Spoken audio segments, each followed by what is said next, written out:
Homemaking and traditional femininity are two things that I love to embrace in myself.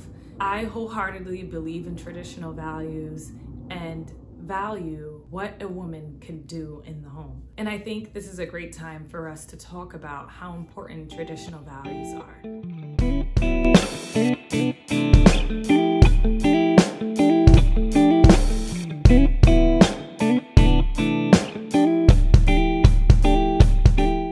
Shalom everyone, my name's Zess and I'm taking you guys on my spiritual journey to Judaism. If you are someone who is looking for a stronger, more fulfilling relationship with our Creator and looking to live a more God-fearing life, subscribe to my channel and come along for the ride.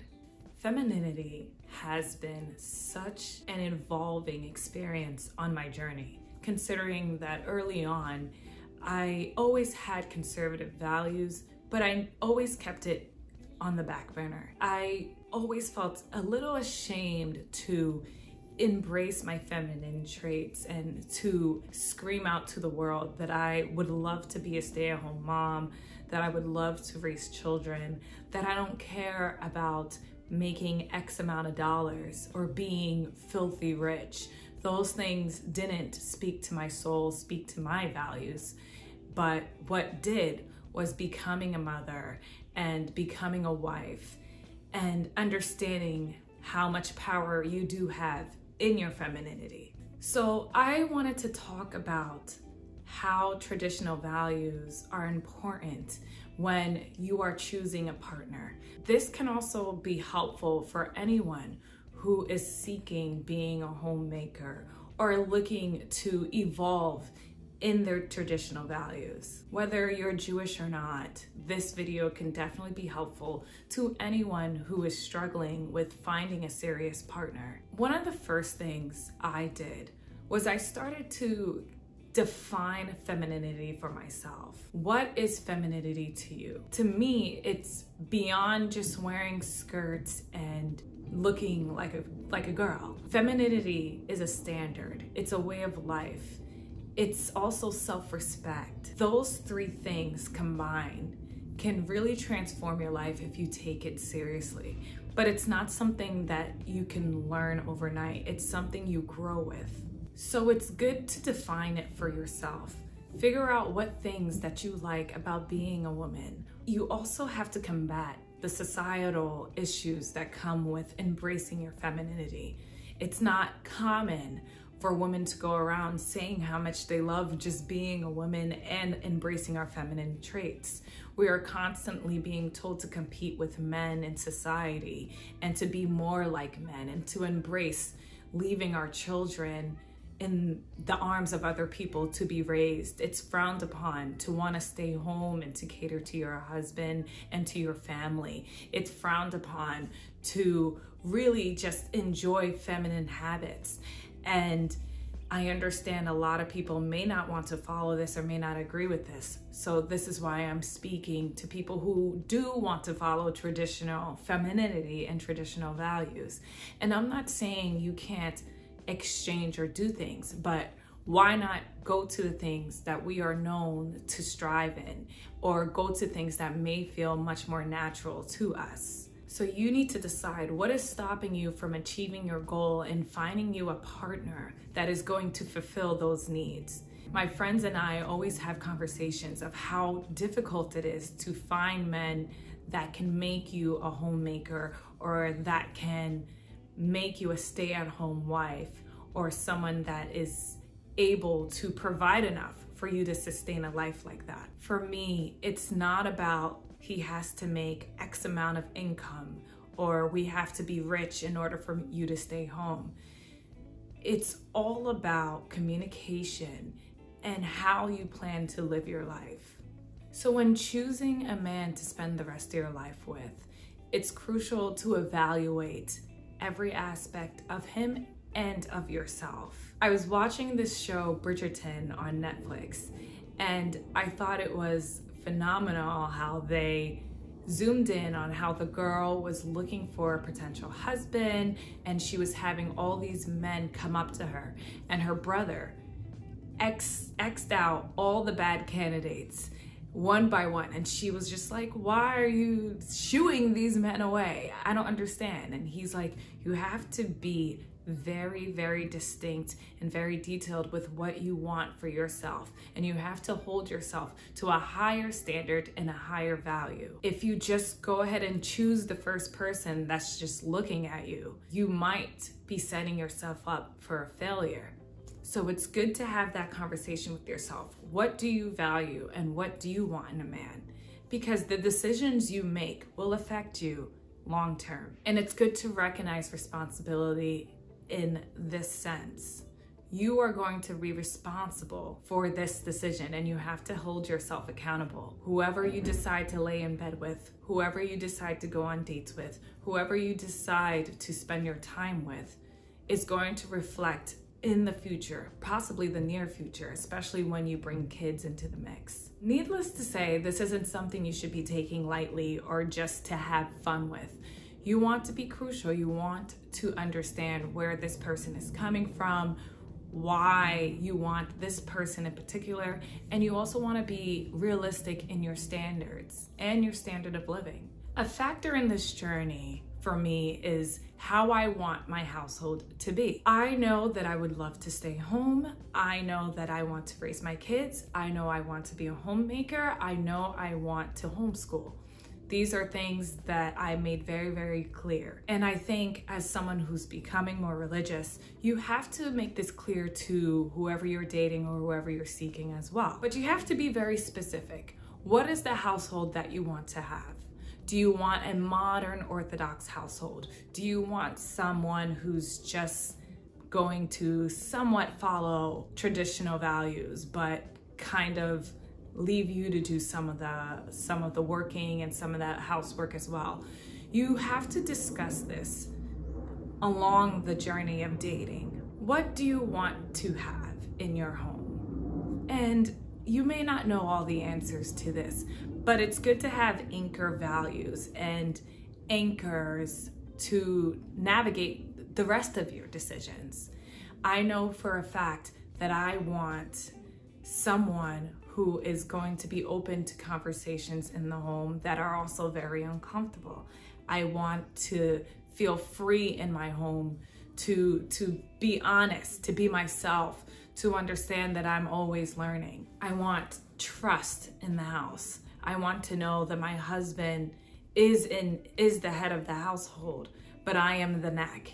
You have to make these things very clear and also create a visual of your life for yourself and your partner. Sometimes people get into these relationships or get themselves into situations where they are not on the same page, which doesn't create the shalom bait. There's no peace in the home, which is very crucial. The home is supposed to be the Beit HaMikdash. This is where we're supposed to be serving God. This is where we're supposed to be ourselves and embrace Torah, have Shabbat dinners. And how are we supposed to do that if you and your partner don't have the same vision for the home? In my latest Patreon video, I talk about the controversial blessing for the morning blessings, where a man is supposed to say he is thankful he is not made a woman. This is a very controversial statement that has been brought out of text in many TV shows on Netflix and in many secular, far left-leaning Jewish activists forums. And I wanted to talk about it on my Patreon. So if you guys want to hop into that conversation, you could go ahead and get the link below, sign up for my Patreon and support this channel. When you're starting to date, you need to reflect on how you are with your finances and whether you are making $20,000 to $300,000 a year. Reflect on how you spend, how you save, how you want to apply your money in the future, what you truly spend on, what things do you think should go, should stay, how are you going to invest in yourself and in the relationship as time goes on. Because if you are both working, it might be half and half for a while, But because your mindset is, oh, I believe in traditional values, the man should be paying for everything, sometimes that might not be a realistic way of thinking. So you need to understand what finance means to you and how you're going to implement this in your relationship. You also want to figure out Meiser, and also how you're going to give tzedakah. How much can you give to others? How are you going to give to your community? Which areas of the communities do you value the most? Are you going to do them together with your partner, or is this something that you will do individually? Personally, for me, I would love to do everything with my partner. I want us to be one. I want us to go places together as one. If my husband is not there, I will not be there. If he is somewhere, I want to be by his side.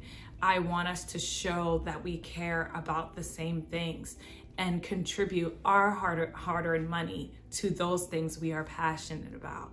So it's good to have a conversation with yourself on where you want your finances to go and where you see them in the future. And you want to have a more traditional way of looking at things. Next, are you being realistic? Are you being realistic with your way of living and what you see in a man and what you are offering in the relationship? I think a lot of people have a weird misconception about what homemaking actually is. And it doesn't mean we're walking around with butlers and fancy clothes and spending large amounts of money on Coach bags and Gucci bags. That's not what a traditional modest home, in my opinion, is. You have to be realistic because what goes on TV and social media is far, far beyond reality. It's not even funny. It's not. People have these absurd expectations, but also aren't holding themselves to a high standard, which is also leading into my next point. Have a reality check with yourself. Are you bringing to the table what you want? Are you a God-fearing woman or are you not? Another thing with dating is you have to look around at the relationships around you and figure out things that you've learned. I like to look at my parents' marriage. They have been married almost 40 years and it's been a crazy almost 40 years for them. I've only been around for 30 of them, and some of the years I don't even remember because I was so young. But I've seen my parents grow. I've seen my parents cry. I've seen my parents on the brink of divorce. I've seen my parents happy. And that's marriage. Marriage is not going to be this, I'm talking like I've been married for a million years, but this is just based on what I've learned from my parents. And marriage is not going to be just this steady trip. There will be ups and downs, and you have to figure out, this is going to be the person I'm continuously fighting for every day. He will be my everything. He will be the person I build a life with. And regardless of what it is, I want to stick with this person because personally, divorce is like, I can't even think like to go there. If I have to go there, I will, but it's like the last resort. I want to be able to fight for my love, fight for my marriage, and to work out things that are very, very difficult. And you have to look at positive examples and even negative ones. Look at the way people talk about their husbands. Look at the way people talk about their wives. Are these things you want to bring into your relationships? Are these things that you want to keep out? So it's good to learn from the relationships around you. My last and final point is, as you begin your dating journey and finding a life partner, are you walking the walk as you talk the talk? For me, taking on different levels of observances has been so fulfilling on my journey. Every day I strive to become more and more observant, and it is just bringing me more fulfillment in life. I know that I want to find someone or want to be with someone of that stature. I want someone who is going to speak to me every day, someone who's going to pray with me, someone who's going to keep Shabbat, someone who's going to love me no matter what. And these are things that I want to give to someone as well. So do a self-analysis. Are you giving out what you want as a woman? We always say we need a man to do this. We want a man who has this and he needs to do this. But are you doing those exact things? Are you that exact person? There's a saying, be the person you want to date. Be the person you want to be. Be the person you want for the rest of your life. That's a great way to practice what you preach. You want someone who's a good communicator, but are you good at communicating yourself? You want someone who lets things go, but are you somebody who does that? Dating is a fun time, but it also should be serious.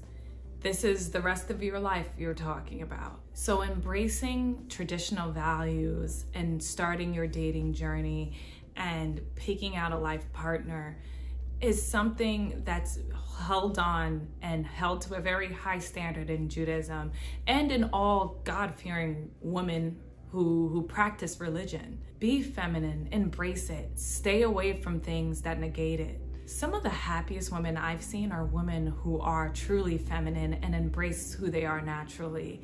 And it's good practice to gravitate towards women like that. I know I impact a lot today, so take it easy, one step at a time. This stuff comes naturally, but it does take practice. Research things, read books, and when I make videos in the morning. So it's good to research things, read books, practice being feminine, and embrace it every day. So you tell me, how are you going to embrace your femininity today? So if you aren't subscribed to my channel, go ahead and subscribe and give this video a thumbs up and share it with all your loved ones who are searching for love today. If you are looking for a spiritual coach on your journey, you could go ahead and book a one-on-one meeting with me down below. And I cannot wait to talk to you about your growth on your journey. May you all stay safe, stay blessed, and I'll see you guys in my next video. Shalom.